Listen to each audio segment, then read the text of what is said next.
విశాఖ వేదికగా జరగనున్న India England మధ్య రెండో టెస్ట్ మ్యాచ్కు సర్వం సిద్ధమైంది. సెషన్ల వారీగా ఇరు జట్లు ముమ్మరంగా నెట్ ప్రాక్టీస్ చేస్తూ ఉన్నాయి.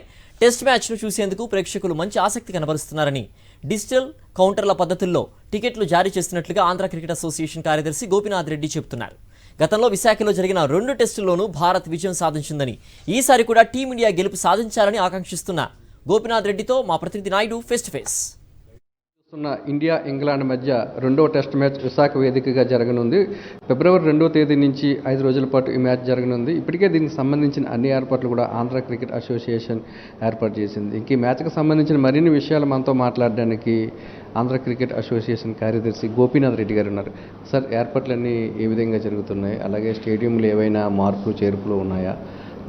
మ్యాచ్ ఏ విధంగా ఉండబోతుందని మీరు అనుకుంటున్నారు? మ్యాచ్కి సంబంధించిన ఏర్పాట్లన్నీ కూడా ప్రాపర్గా జరగడం జరిగింది. బీసీసీ గైడ్లైన్స్ ప్రకారము అన్ని రకాల స్పెక్టేటర్స్ సంబంధించి కానీ వాళ్ళకి సంబంధించిన అన్ని రకాల ఏర్పాట్లు చేయడం జరిగింది. టికెట్లకు సంబంధించినంత వరకు ఆన్లైన్లో ఆఫ్లైన్లో టికెట్లు సేల్ జరగడం జరుగుతుంది. ఆఫ్లైన్లో రెండు ప్లేసెస్లో మన ఈడీసీఎస్ స్టేడియం అండ్ స్వర్ణభారతి ఇండోర్ స్టేడియంలో కూడా పెట్టడం జరిగింది. టికెట్స్ అనుకున్న దానికన్నా కూడా ప్రాపర్గా ఇంకొంచెం ఎక్కువనే సేల్ అయినాయని చెప్పుకోవచ్చు.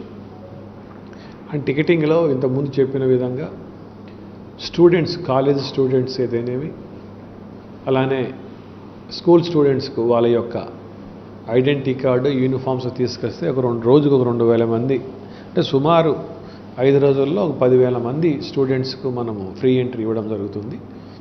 దానికి అలానే క్రికెట్ ఆడుతున్న ప్రొఫెషనల్ క్రికెట్ ఆడుతున్న పిల్లలకు రోజుకు 2,000 మందికి, వాళ్ళకు 10,000 మందికి అలా వాళ్ళు కూడా ఫ్రీ ఎంట్రీ ఇవ్వడం జరుగుతుంది.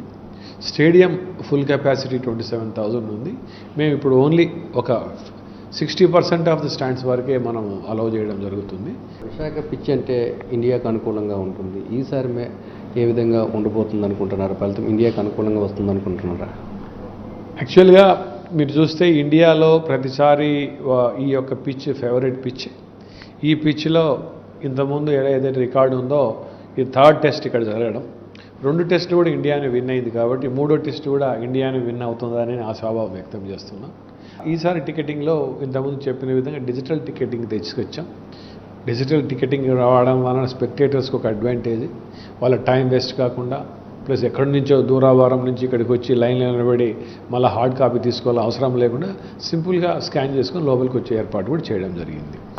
ఇండియా ఇంగ్లాండ్ మధ్య జరిగే రెండో టెస్ట్ మ్యాచ్కి సంబంధించి అన్ని ఏర్పాట్లు కూడా పూర్తయ్యాయని, విద్యార్థులకి ఈసారి రోజుకి 2,000 మంది చొప్పున ఉచితంగా స్టేడియంలోకి అనుమతిస్తామని, గతంలో జరిగిన 2 టెస్టుల మ్యాచ్ల్లో కూడా ఇండియానే ఇక్కడ విజయం సాధించింది కాబట్టి 3వ టెస్ట్ మ్యాచ్లో కూడా ఇండియా ఘన విజయం సాధించే అవకాశాలు ఉన్నాయని గోపీనాథ్ రెడ్డి చెప్తున్నారు. కెమెరామెన్ రమేష్తో నాయుడు, విశాఖపట్నం నుంచి.